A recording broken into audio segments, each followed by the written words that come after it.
வணக்கம். போஸ்டர் செட்கீஸ் வழங்கும் தமிழ்நாடு 360க்கு உங்களை வரவேற்பது நான் ராஜலட்சுமி கார்த்திக். தமிழகத்தில் உள்ள அனைத்து மாவட்ட நிகழ்வுகளையும் விரிவாக பார்ப்பதற்கு முன் தலைப்புச் செய்திகளை பார்க்கலாம். தஞ்சாவூர், சேலம் உள்ளிட்ட இடங்களில் வெள்ளத்தில் மூழ்கிய விளைநிலங்கள். பாதிக்கப்பட்ட பயிர்களை ஆய்வு செய்து இழப்பீடு வழங்க விவசாயிகள் கோரிக்கை.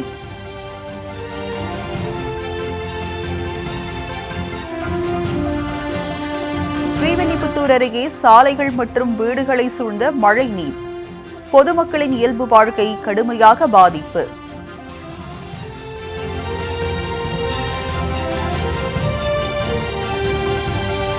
திருப்பத்தூர் மாவட்டம் ஆலங்காயம் அருகே கயிறு கட்டி பாம்பாற்றை கடக்கும் மாணவர்கள். நகரங்களுக்கு செல்ல மாற்றுப்பாதை இல்லாததால் பரிதவிக்கும் குக்கிராம மக்கள்.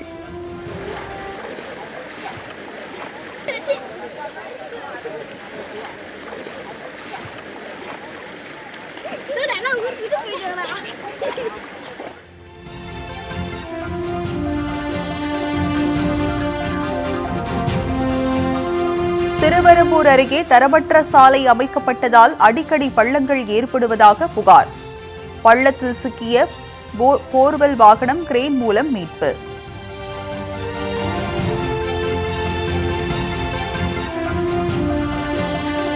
நாகை மாவட்டம் வேளாங்கண்ணி பேராலயத்தில் களை கட்டிய கிறிஸ்துமஸ் திருவிழா. பேராலயத்தில் கோலாட்டம், நடனம் போன்ற கலை நிகழ்ச்சிகள் அரங்கேற்றம்.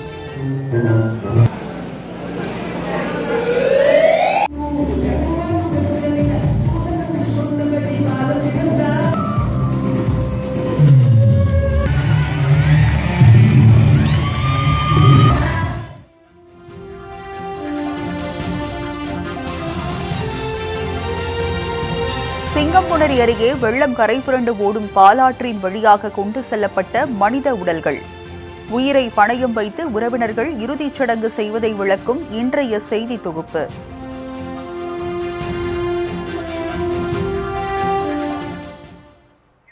இனி செய்திகளை விரிவாக பார்க்கலாம்.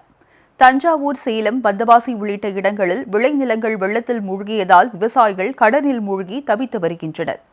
தஞ்சாவூர் மாவட்டம் ஒரத்தநாடு தாலுகாவுக்கு உட்பட்ட பொன்னாப்பூர் கிராமத்தில் சுமார் 100 ஏக்கர் பரப்பளவில் நெற்பயிர்கள் நடவு செய்யப்பட்டன. தஞ்சாவூரில் பெய்த கனமழை காரணமாக பொன்னேரி வடிகால் வாய்க்காலில் வெள்ளப்பெருக்கு ஏற்பட்டு தண்ணீர் விளைநிலங்களை மூழ்கடித்தது. 3 நாட்கள் ஆகியும் மழைநீர் வடியாததால் நெல் நாற்றுகள் அழுகி வருகின்றன. மீண்டும் உழவு செய்து பயிர்களை நடவு செய்யும் நிலை ஏற்பட்டுள்ளதால் ஏக்கர் ஒன்றுக்கு 40,000 ரூபாய் வரை இழப்பு ஏற்பட்டுள்ளதாக விவசாயிகள் வேதனை தெரிவித்துள்ளனர்.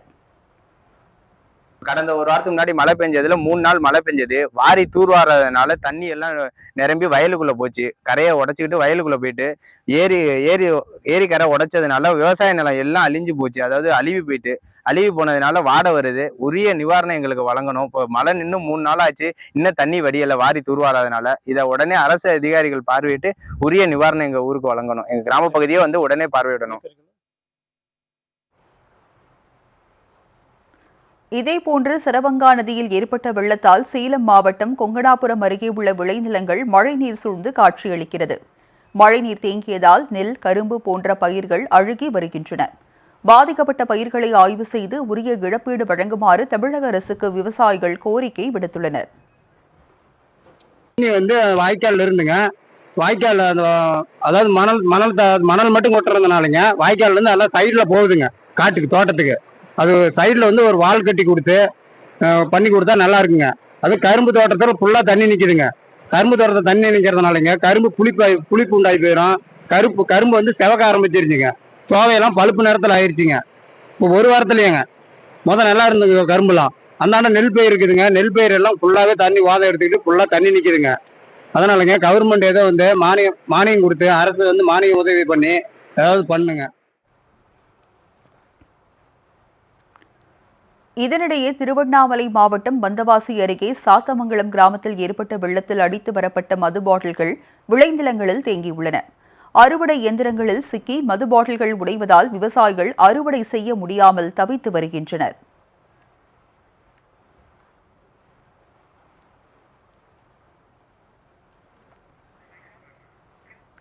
விருதுநகர் மாவட்டம் ஸ்ரீவில்லிபுத்தூர் அருகே நீரோடையில் வெள்ளப்பெருக்கு ஏற்பட்டு கழிவுநீர் காலனி பகுதிகளை சூழ்ந்ததால் பொதுமக்களின் இயல்பு வாழ்க்கை பாதிக்கப்பட்டுள்ளது. அத்திக்குளம் அருகே கோவிந்தன் நகர், அருந்ததியர் காலனி ஆகிய பகுதிகள் அமைந்துள்ளன. 2 நாட்களுக்கு முன்பு பெய்த கனமழையால் அத்திக்குளம், தேவேந்திரி, சோழங்குளம் உள்ளிட்ட கண்மாய்கள் நிரம்பியுள்ளன. இதனால் அருந்ததியர் காலனி வழியாக செல்லும் நீரோடையில் வெள்ளப்பெருக்கு ஏற்பட்டு ஊருக்குள் மழைநீர் புகுந்தது.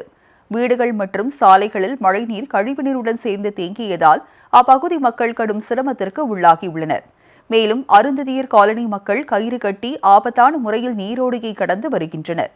அடுத்த பருவமழையிலும் இதே பிரச்சினை தொடராமல் இருக்க நீரோடையை தூர்வாரி புதிய பாலம் அமைத்து தருமாறு அப்பகுதி மக்கள் கோரிக்கை விடுத்துள்ளனர்.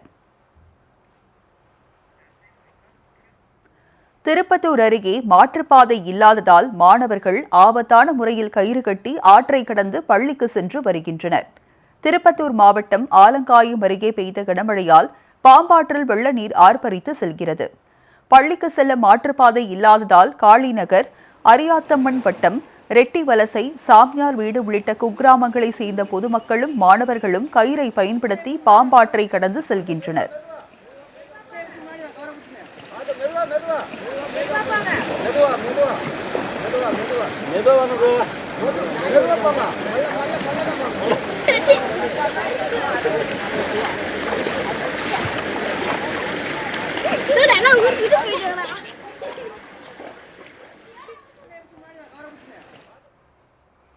காலை, மாலை என இருவேளையும் பாம்பாற்றின் வழியாகவே அப்பகுதி மக்கள் பயணித்து வருகின்றனர்.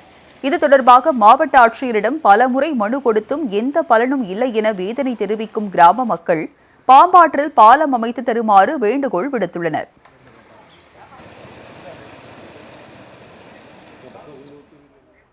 திருவெரும்பூர் அருகே சாலையில் ஏற்பட்ட திடீர் பள்ளத்தில் சிக்கிய போர்வெல் வாகனம் கிரேன் மூலம் மீட்கப்பட்டது.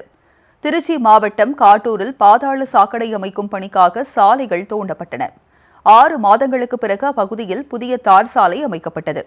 புதிய சாலை தரமற்ற முறையில் அமைக்கப்பட்டதால் அவ்வழியாக கனரக வாகனங்கள் செல்ல முடியாத நிலை ஏற்பட்டுள்ளது. இந்நிலையில் காட்டூரில் சென்ற போர்வெல் வாகனத்தின் முன்பக்க டயரும் பின்பக்க டயரும் பள்ளத்தில் சிக்கியது. கனரக வாகனங்கள் செல்ல முடியாமல் அப்பகுதியில் உள்ள ரேஷன் கடைக்கு கடந்த 1 மாதமாக பொருட்கள் கொண்டு வரப்படவில்லை என கூறப்படுகிறது. எங்களுக்கு சரியானபடி முறையான ரோடு வசதி கிடையாது. அப்படி நாங்கள் போராடி நம்ம போட்ட ரோட்டையும் சாக்கடை பறிக்கிறேன்னு சொல்லி மண் பறிச்சுட்டு அதை முறையானபடி டம்ப் பண்ணாததுனால ரோடு அடிக்கடி பள்ளம் ஏற்படுது. இதனால் ரேஷனுக்கு வர பொருள் கூட எங்களுக்கு தரமான முறையில் ஒழுங்காக சேர்றதில்ல, மக்களுக்கு தரம் கிடைக்கிறதில்ல. இந்த வழியாக தான் ஸ்கூல் போகிற பிள்ளைங்க எல்லாம் சிரமப்படுதுங்க. எங்களுக்கு ரோடை தரமாக எங்களுக்கு போட்டு கொடுக்குமாறு அரசை கேட்டுக்கொள்கிறோம். நாகை மாவட்டம் வேளாங்கண்ணி பேராலயத்தில் கிறிஸ்துமஸ் விழா வெகு விமரிசையாக கொண்டாடப்பட்டு வருகிறது. இயேசு கிறிஸ்துவின் பிறந்தநாளை நினைவுகூரும் கிறிஸ்துமஸ் பண்டிகை இம்மாதம் 25ஆம் தேதி உலகம் முழுவதும் கொண்டாடப்படுகிறது. இதையொட்டி பொதுமக்கள் வீடுகளில் கிறிஸ்துமஸ் ட்ரீ மற்றும் ஸ்டார்களை அமைத்து பிரார்த்தனை செய்து வருகின்றனர். இந்நிலையில் உலக புகழ்பெற்ற வேளாங்கண்ணி பேராலயத்தில் கிறிஸ்துமஸ் விழா கலை நிகழ்ச்சிகளுடன் களை கட்டியது. பேராலயத்தில் இயேசுவின் பிறப்பை உணர்த்தும் நாடகங்கள் மற்றும் கோலாட்டம், நடனம் போன்ற கலை நிகழ்ச்சிகள் நடைபெற்றது.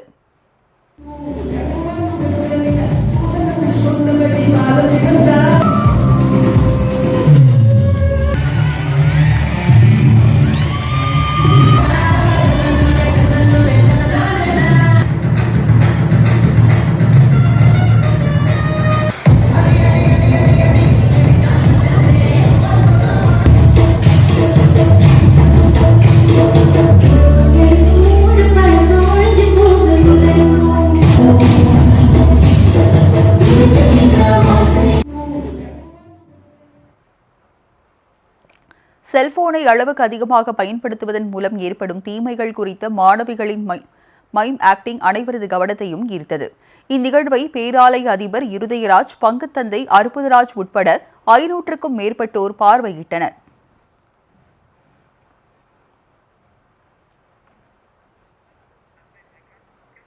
தருமபுரி மாவட்டம் அரூர் அருகே விளைநிலங்களுக்குள் ராட்சத மலைப்பாம்பு ஊர்ந்து சென்றதால் விவசாயிகள் அதிர்ச்சியடைந்தனர்.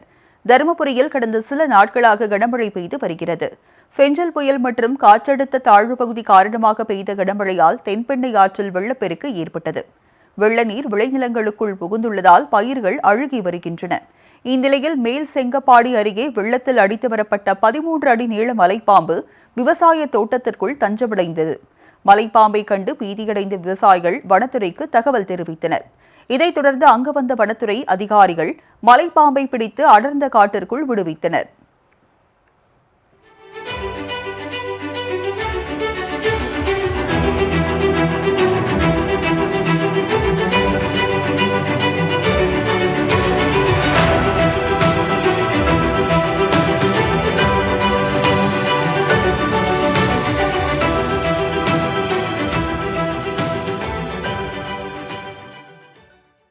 வந்தவாசியில் தெருவிளக்குகளை சீரமைக்க நகராட்சி நிர்வாகத்தை கண்டித்து பொதுமக்கள் தீப்பந்தம் ஏற்றி போராட்டத்தில் ஈடுபட்டனர். திருவண்ணாமலை மாவட்டம் வந்தவாசி நகராட்சிக்கு உட்பட்ட 17வது வார்டு மகாவீர் தெருவில் கடந்த 15 நாட்களாக தெருவிளக்குகள் எரியவில்லை. இரவு நேரங்களில் அப்பகுதியில் வழிப்பறி நடைபெறுவதாகவும் பெண்களுக்கு பாதுகாப்பு இல்லாத சூழல் நிலவி வருவதாகவும் கூறப்படுகிறது. தெருவிளக்குகளை சீரமைக்குமாறு மகாவீர் தெருமக்கள் வந்தவாசி நகராட்சியிடம் மனு அளித்தனர். இருப்பினும் தெருவிளக்குகள் சரி செய்யப்படாததால் ஆத்திரமடைந்த அவர்கள் தீப்பந்தம் ஏற்றி வந்தவாசி நகராட்சிக்கு எதிர்ப்பு தெரிவித்தனர். வந்தவாசி நகராட்சி உட்பட்ட மகாவீரத்தில் 10 நாளாக தலைக்கறியில் இது நகராட்சி மூலயமா சொன்னோம். இது வரைக்கும் எந்த நடவடிக்கை எடுக்காததுனால இன்னைக்கு தீப்பந்தம் ஏந்தி எதிர்ப்பு தெரிவிக்கும் நகராட்சி. வந்தவாசி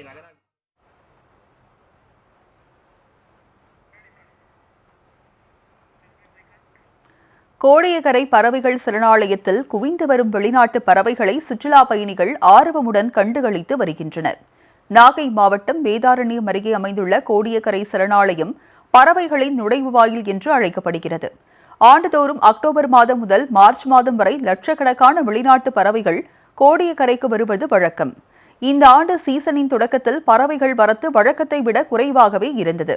இந்நிலையில் வடகிழக்கு பருவமழை பெய்து கோடியக்கரையில் பறவைகளுக்கு தேவையான சீதோஷ்ண நிலை நிலவி வருகிறது. இதைத் தொடர்ந்து கடல் ஆலா, பூநாரை, கரண்டி மூக்கு நாரை, பட்டாணி உள்ளான், கடற்காகம் போன்ற பறவைகள் கோடியக்கரையில் குவிந்து வருகின்றன.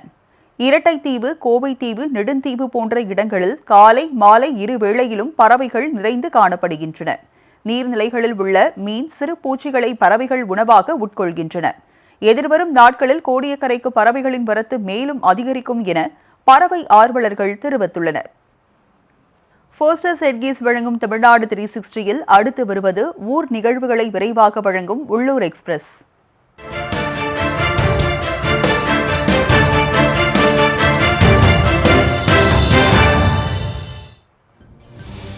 நீலகிரி மாவட்டம் குன்னூர் அருகே சாலையில் காட்டெருமைகள் சண்டையிட்டுக் கொண்டதால் பொதுமக்கள் பீதியடைந்தனர். உணவு மற்றும் தண்ணீர் தேடி நீலகிரி வனப்பகுதியில் இருந்து வெளியேறும் காட்டெருமைகள் பொது இடங்களில் சுற்றித் திரிகின்றன. இந்நிலையில் பேரக்கஸ் ராணுவ மருத்துவமனை முன்பு உள்ள வீரபாண்டிய கட்டபொம்மன் சிலை அருகே 2 காட்டெருமைகள் ஆக்ரோஷமாக மோதிக்கொண்டன.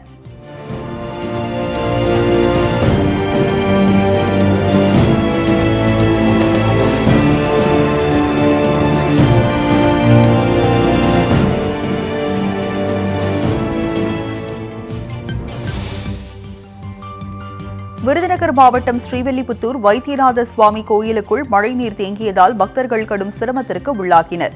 1000 ஆண்டுகள் பழமை வாய்ந்த இக்கோவிலில் தினம்தோறும் ஏராளமான பக்தர்கள் சுவாமி தரிசனம் செய்து வருகின்றனர். இந்நிலையில் கனமழை காரணமாக கோயிலின் கருவறை, சிவகாமி அம்மாள் சன்னதி, தியான மண்டபம் உள்ளிட்ட இடங்களை மழைநீர் சூழ்ந்தது. எனவே மழை நீரை அகற்ற நடவடிக்கை எடுக்குமாறு அறநிலையத்துறைக்கு பக்தர்கள் வேண்டுகோள் விடுத்துள்ளனர்.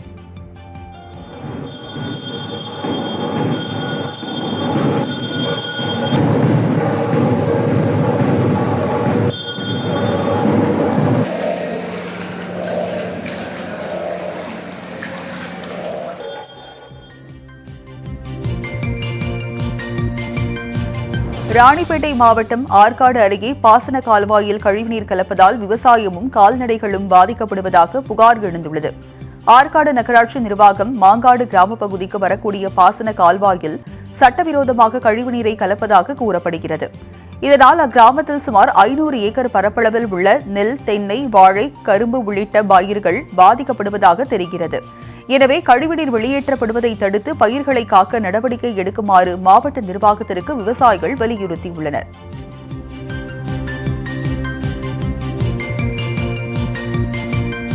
கடலூர் மாவட்டம் பண்ருட்டி அருகே சாலைகள் வெள்ளத்தில் அடித்து செல்லப்பட்டதால் விபத்துகள் ஏற்படும் அபாயம் உருவாகியுள்ளது. கடலூரில் பெய்த கனமழையால் கிடிலம் ஆற்றில் திடீர் வெள்ளப்பெருக்கு ஏற்பட்டது. வெள்ள நீர் சாதிப்பட்டு கிராமத்தில் உள்ள விளைநிலங்களுக்குள் புகுந்துள்ளதால் மண் அரிப்பு ஏற்பட்டது. மேலும் அப்பகுதியில் உள்ள ஏராளமான சாலைகள் வெள்ளத்தில் அடித்து செல்லப்பட்டன.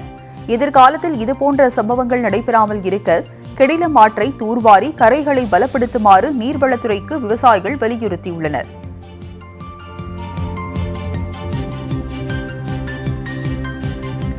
மதுரை விமான நிலைய விரிவாக்கத்திற்கு எதிர்ப்பு தெரிவித்து சின்ன உடைப்பு கிராம மக்கள் தர்ணா போராட்டத்தில் ஈடுபட்டனர்.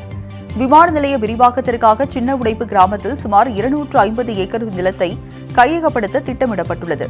நிலத்திற்கான இழப்பீட்டுத் தொகையை தற்போதைய மதிப்பின்படி கணக்கீடு செய்ய கோரி அப்பகுதி மக்கள் பல்வேறு போராட்டங்களை நடத்தி வருகின்றனர்.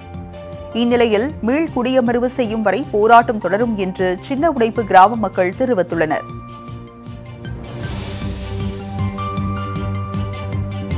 சேலம் மாவட்டம் வாழப்பாடி அருகே சாலையை ஆக்கிரமித்து கட்டப்பட்டிருந்த வீடுகள் மற்றும் கடைகளை நெடுஞ்சாலைத்துறையினர் அதிரடியாக அகற்றினர். பேளூர் பேரூராட்சியில் அமைந்துள்ள சாலையை ஆக்கிரமித்து கட்டடங்கள் கட்டப்பட்டதால் அப்பகுதியில் அடிக்கடி போக்குவரத்து நெரிசல் ஏற்பட்டது. இதைத் தொடர்ந்து அதிகாரிகள் 200க்கும் மேற்பட்ட வீடுகளையும் கடைகளையும் ஜேசிபி இயந்திரங்கள் மூலம் இடித்து அகற்றினர். அப்போது ஏராளமான போலீசார் பாதுகாப்பு பணியில் ஈடுபட்டனர்.